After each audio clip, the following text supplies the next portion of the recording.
오늘 함께 볼 말씀은 요한복음 13장 12절부터 20절입니다. 자, 13장은 우리 잘 아는 대로 예수님께서 십자가에 달리시기 전에 제자들의 그 발을 씻기신 장면 직후에 나오는 내용들입니다. 자, 예수님께서 제자들의 발을 씻기신 후에 직접 왜 예수님께서 그런 일을 하셨는지 그 의미를 알려주십니다.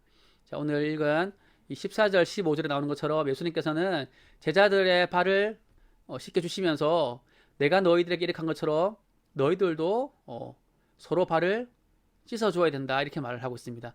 이 말은 당연히 직접 발을 씻겨주는 그 행동 그 자체를 말하는 게 아니고요. 이제 발을 씻겨주는 것과 같이 너희들도 서로를 섬겨야 된다. 예수님께서 제자들을 섬기신 것처럼 너희들도 섬겨야 된다. 이제 그 말씀을 하신 거예요. 그리고 내가 이렇게 한 것은 너희들에게 뭐가 되기 위한 것이다. 너희도 나처럼 행하게 하려고, 그러니까 너희도 나처럼 섬기게 하려고 내가 너희들에게 본을 보였다, 이렇게 말해요. 본. 자, 이 본이란 말이 중요한데요. 자, 그래서 13절에 나오는 것처럼 이 예수님은 사실은 선생님이시고 또 주님이세요. 그렇죠? 그러나 예수님은 주님으로서 이렇게 군림하지 않으시고 제자들을 먼저 섬기는 것을 보여주셨어요. 그렇죠? 그리고 선생님으로서 그냥 단순히 말로만 야 너네 서로 섬겨 이렇게 말로만 가르친 게 아니라 직접 본을 보여주셨어요. 자, 15절에서 이제 이 본을 보였다라고 할 때 이 본이라고 하는 말은 구약 성경에서 원래는 이제 성전을 지을 때의 그 모형을 가리키는 거예요. 그러니까 성전을 짓는 사람들은 성전을 지을 때의 그 모형을 보고 성전을 지었거든요. 자, 그러나 예수님이 오신 이후에는 건물로서의 성전은 필요가 없어졌죠. 그러나 예수님이 이제 새로운 성전이 되어 주시는 거예요. 그러니까 건물로서의 성전을 짓는데 더 이상 본은 필요 없어요. 그러니까 모형은 더 이상 필요 없는 거죠. 왜냐하면 건물로서 성전이 없기 때문에. 그러나 예수님이 또 새로운 성전이시기 때문에 그 새로운 성전이신 예수님의 몸인 교회, 그렇죠? 그 교회를 어떻게 세워갈 것인가 했을 때 본이 필요한 거예요. 구약 시대에는 건물을 지을 때 본이 필요했지만 이제는 새로운 성전이신 그 예수님의 몸인 교회를 어떻게 세워갈 것인가 했을 때에 그 본이 필요한데 그 본을, 그 모범을 예수님께서 직접 보여주시면서 교회는 이렇게 세워가야 된다라고 하시면서 제일 강조하신 게 뭐죠? 바로 예수님처럼 섬겨야 된다.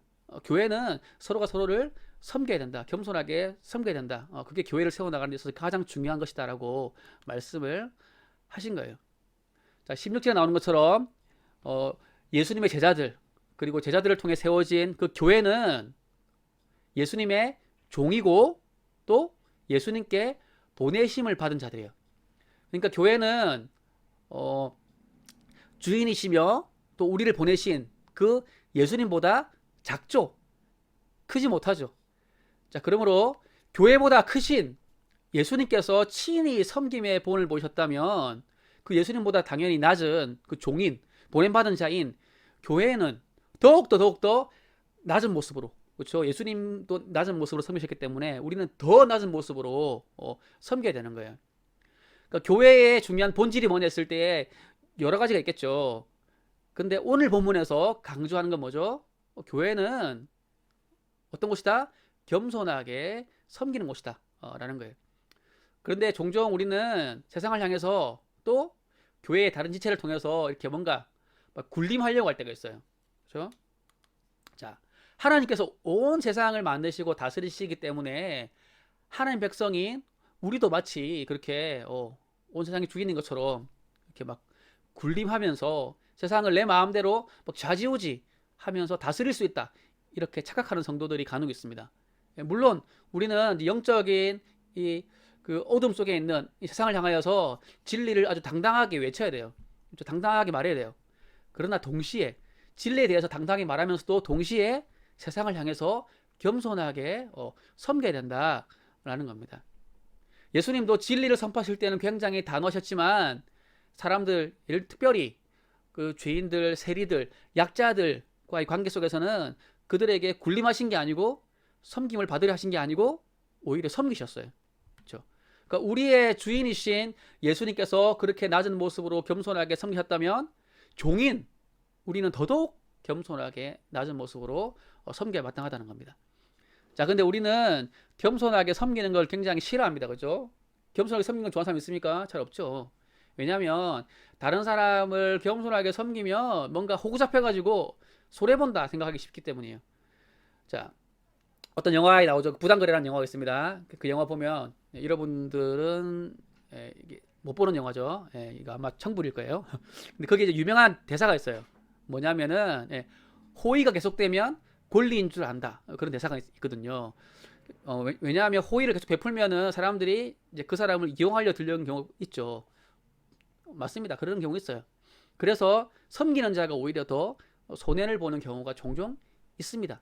사실 예수님도 이제 그렇게 섬기다가 손해를 보셨죠.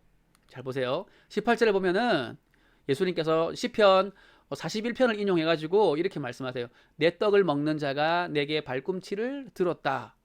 시편 말씀 인용하신 건데 이건 뭐냐면 제자 중 하나인 가룟 유다의 배신으로서 예수님께서 죽임 당하실 것을 말씀하신 거예요. 예수님께서는 제자들을 섬기고 사랑하셨지만 제자 중 한 명이 예수님을 배신했어요. 그렇죠? 그리고 다른 제자들도 마찬가지였습니다. 예수님께서 잡히실 때에 다 도망갑니다. 예수님은 그렇게 섬기셨는데 그렇다고 해서 예수님의 인생이 실패한 인생입니까? 그렇지 않습니다. 마찬가지로 우리도 서로를 섬기다가 그렇죠? 손해 볼 수 있어요. 그죠? 얼마든지. 그러나 그 손해는 잠깐의 손해일 수는 있지만 영원한 손실은 아니에요. 왜냐하면 17절을 보니까 너희가 이것을 알고 행하면 즉 너희가 서로 섬기면 뭐가 있다? 복이 있다라고 말씀하시기 때문이에요. 누군가를 겸손하게 섬기는 것은 손해보는 일이 아니라 어떤 일이다? 복된 일이다 이렇게 말씀하고 있는 겁니다. 자, 요한복음에서 예수님께서 복이 있다 이렇게 말씀하는 장면이 딱 두 개밖에 안 나와요. 하나는 뭐냐면은 나중에 예수님께서 부활하신 이후에 도마하고 이렇게 대화하시는데 뭐라 그러시냐면 보지 않고 믿는 것이 복되도다 이렇게 말씀하시거든요. 그걸 제외하면 오늘 이 13장 17절에 나오는 이게 유일해요. 그러니까 예수님께서는 그만큼 그 섬기는 삶이 복된 삶이다라는 것을 강조하고 계신 것입니다. 아무 일이나 예수님께서 복이 있다 이렇게 말씀하시는 게 아니에요. 요한복음에서. 자, 그럼 섬기는 게 왜 복입니까? 여러분, 이 세상에서 가장 복된 삶을 사신 분이 누굴까요? 당연히 예수님이겠죠. 그렇죠? 왜냐하면 복의 근원이신 그 하나님의 말씀 그대로 사셨기 때문에. 자, 그런데 그처럼 복된 삶을 사신 예수님께서 어떻게 사셨습니까? 섬기는 삶을 사셨어요. 자, 그러므로 그 섬기는 삶을 사신 그 복된 삶을 사신 예수님의 본을 따라서 섬기는 삶을 사는 자 역시 예수님처럼 복된 삶을 살게 되는 겁니다. 자, 물론 이거는 어떤 육신적이고 세상적인 관점에서 말하는 복이 아니라 영적인 복이죠. 세상 사람들은 그 가치를 모릅니다. 그렇죠? 그 가치를 모르는 복이에요, 이 복은. 그러나 거듭난 자들은 그 가치를 아는 복이죠. 자, 여러분들은 어떤 복된 삶을 살기 원합니까? 그렇다면 예수님께서 우리에게 분명하게 알려주신 그 길을 따라가야 돼요.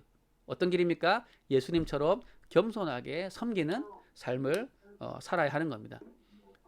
그리고 이러한 섬김의 그 삶은 우리 자신에게만 복된 게 아니에요. 복을 우리가 받는 길이고 복을 전파하는 길이기도 해요. 자, 16절을 보니까 예수님의 제자들은 어떤 자들이다? 보냄을 받은 자예요. 사실 이 보냄을 받은 자라고 하는 건 사도를 가리키는 건데 그래서 예수님께서 사도들을 보내시죠. 그리고 사도를 통해서 뭐가 세워집니까? 교회가 세워져요. 그래서 교회 또한 예수님으로부터 이제 보냄받습니다. 세상을 향해서. 그렇죠? 자, 그런데 20절을 보니까 뭐라 되어 있죠? 그 보냄받은 자인 사도들, 또 보냄받은 자인 교회와 관련해서 내가 보낸 자를 영접하는 자는 나를 영접하는 것이요 나를 영접하는 자는 나를 보내신 이를 영접하는 것이다.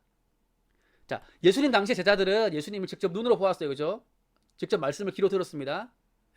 그러나 예수님 승천하신 이후에는 아무도 예수님을 직접 눈으로 볼 수 없고 귀로 그 음성을 들을 수는 없어요. 그래서 예수님께서는 사도들을 보내신 겁니다.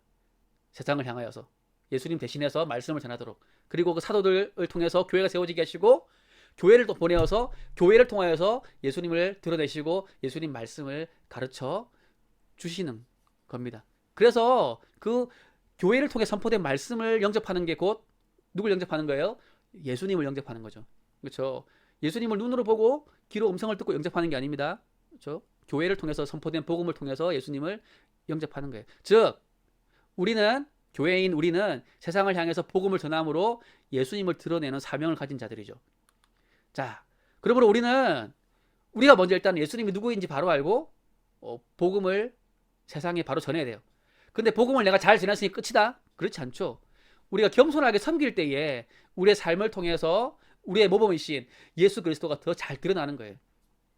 우리는 안 섬기면서 세상을 안 섬기면서 복음만 전한다? 세상이 그 복음에 귀를 기울이겠습니까? 귀를 기울이지 않죠. 예. 그래서 세상 사람들이 우리가 전하는 복음에 더 귀를 잘 기울이게 하려면 우리가 겸손하게 섬기는 삶을 살아야 됩니다. 그렇게 할 때 세상 사람들이 우리가 전하는 복음에 귀를 기울이는 거죠. 그러니까 우리가 섬긴다라는 것은 우리에게 복이 돼요. 일단 첫 번째, 그죠? 우리에게 복이 됩니다. 예수님을 닮은 삶을 사는 거기 때문에. 두 번째, 우리가 섬김으로 말미암아 세상 사람들이 복음에 더 귀를 기울이기 때문에 세상 사람들에게도 복이 되는 겁니다. 그렇죠? 그래서 겸손히 섬기는 삶은 손해 보는 삶처럼 보이지만 그렇지 않습니다. 복된 삶이에요.